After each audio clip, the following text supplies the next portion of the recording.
standing under the greenish fluorescent wall lamp, staring into his bathroom mirror. An old man looking into older glass. The edges were blackened with age, a corruption creeping ever closer to the center, to his reflection, to him. You will die soon. The silver-backed looking glass showed him that much. Many times he had been close to death or worse, but this was different. In his image he saw this inevitability, and still, somehow, Satrakian found comfort in the truth of the old mirrors. They were honest and pure. This one was a magnificent piece, turn of the century, quite heavy, strung from the wall by corded wire, hanging off the old tile at a downward angle. There were, hung from walls and standing on the floors and leaning against bookshelves, some 80 silver-backed mirrors arranged throughout his living quarters. He collected them compulsively.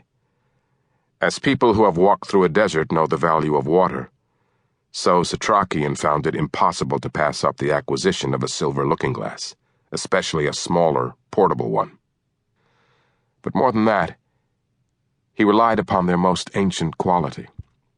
Contrary to popular myth, vampires certainly do have reflections. In mass-produced modern mirrors, they appear no different than they do to the eye. But in silver-backed glass, their reflections are distorted. Some physical property of the silver projects these virus-laden atrocities with visual interference, like a warning. Much like the looking glass in the Snow White story, a silver-backed mirror cannot tell a lie. And so Satrakian looked at his face in the mirror. Between the thick porcelain sink and the counter that held his powders and salves, the rubs for his arthritis, the heated liniment to soothe the pain in his gnarled joints, and studied it. Here he confronted his fading strength.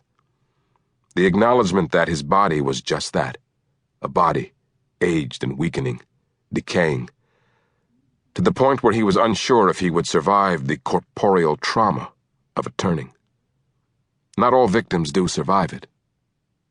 His face, its deep lines like a fingerprint, the thumb of time stamped firmly onto his visage. He had aged 20 additional years overnight. His eyes appeared small and dry, yellowed like ivory. His pallor was off, and his hair lay against his scalp like fine silver grass matted down by a recent storm. Pick, pick, pick. He heard death calling. He heard the cane. His heart.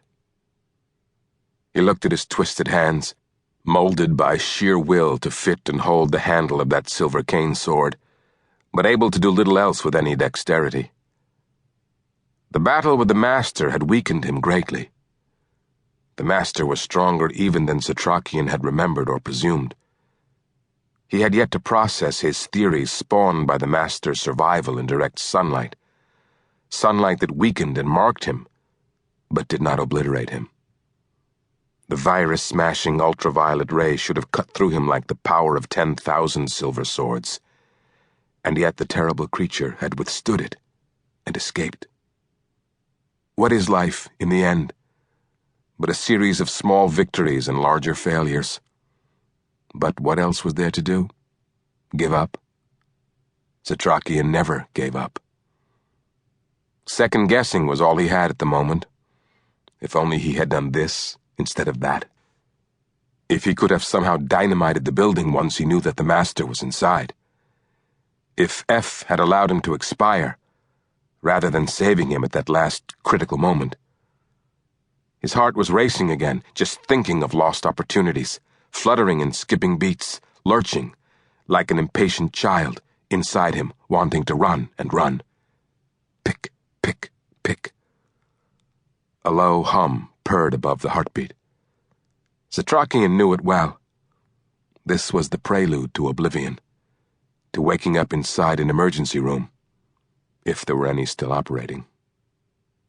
With a stiff finger, he fished a white pill out of his box. Nitroglycerin prevented angina by relaxing the vessels carrying blood to his heart, allowing them to dilate, increasing flow and oxygen supply.